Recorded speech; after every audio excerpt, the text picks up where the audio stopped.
Here's a new vlog. Pero bago ang lahat, click the like and subscribe muna.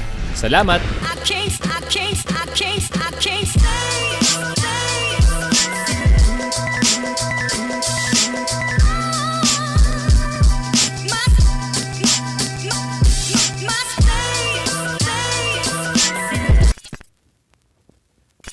Ang bayan ng Baler sa Aurora ay isa lamang sa mga napakagandang lugar dito sa Pilipinas na dapat mong mapuntahan during this summer season. Kilala ito sa mga naglalakihang alon at historical tourist spots. We started our tour by booking online for a bus ticket sa Genesis Bus Station sa Cubao. 6 AM ang time of departure namin, so we allotted almost an hour interval para sa triage. After 30 minutes, nakuha na namin ang ticket. And at 6:10 AM, nakaalis na ang aming bus.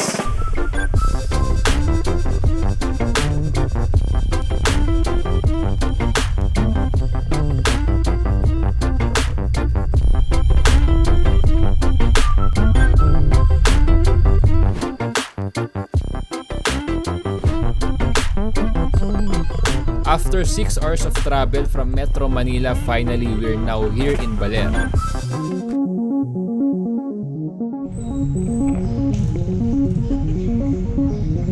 Pero sumakay pa kami ng trike papunta sa Nalu Surf Camp.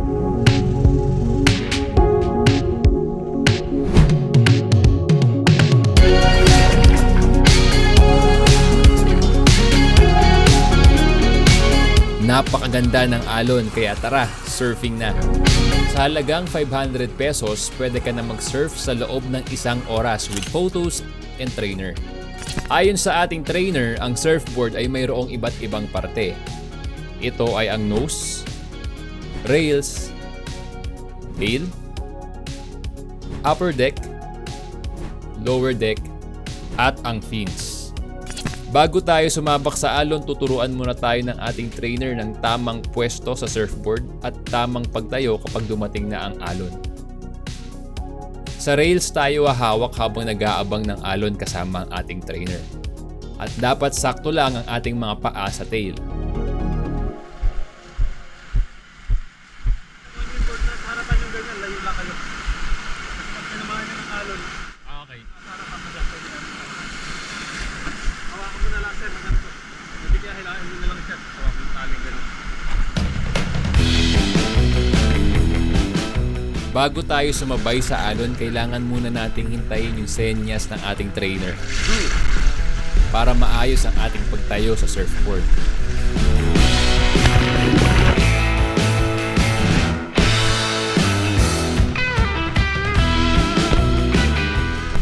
Sir, yung GoPro mo. Oo, Okay safe lang naman.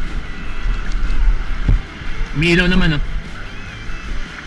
Oo, sir, nag-blink. Pero yung iba, sir, alam mo, mas may ganyan. Nilalagyan pa rin nila ng proper. Dito lang sa likod. Maliit. Pag pinapahawak mo kami ng ganyan, nilalagyan lang namin ng plastic bottle. Battle. Pwede na. Inabisuhan tayo ng ating trainer na maglagay ng floater sa ating GoPro kahit nakastrap pa to upang maiwasan ito.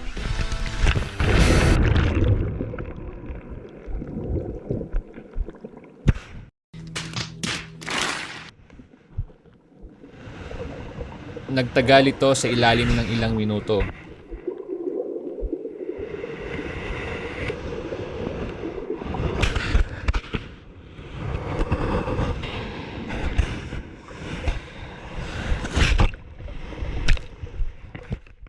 Fortunately, natapakan ko to at agad na kinuha.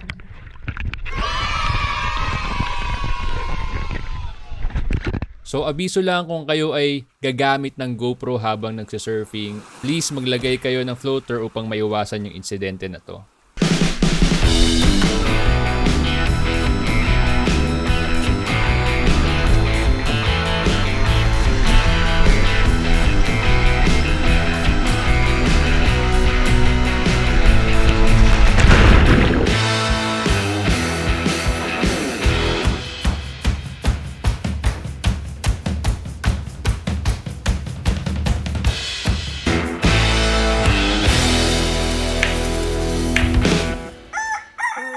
Ngayong araw magtutour tayo sa ilang tourist spots na kilala dito sa bayan ng Baler.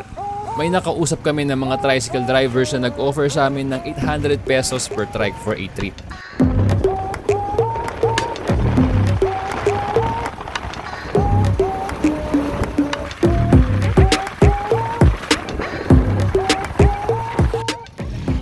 Ang una sa ating listahan ay ang 600-year-old Balete Tree or locally known as Millennium Tree. Ito ay may taas na 200 feet na makikita sa Maria Aurora.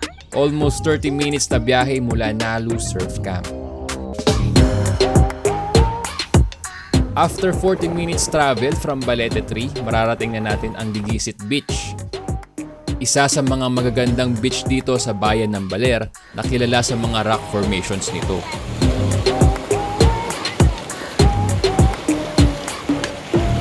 Mula sa Digisit Beach, biyahe naman tayo ng about 5 minutes para marating natin ang Digisit Falls.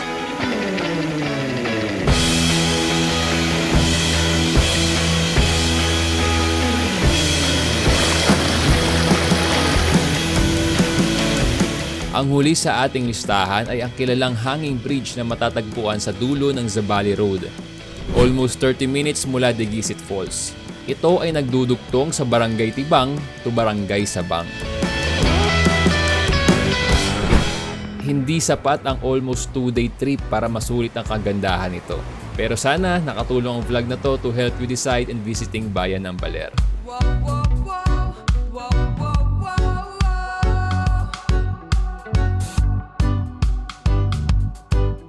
Hanggang sa muli, please like and subscribe.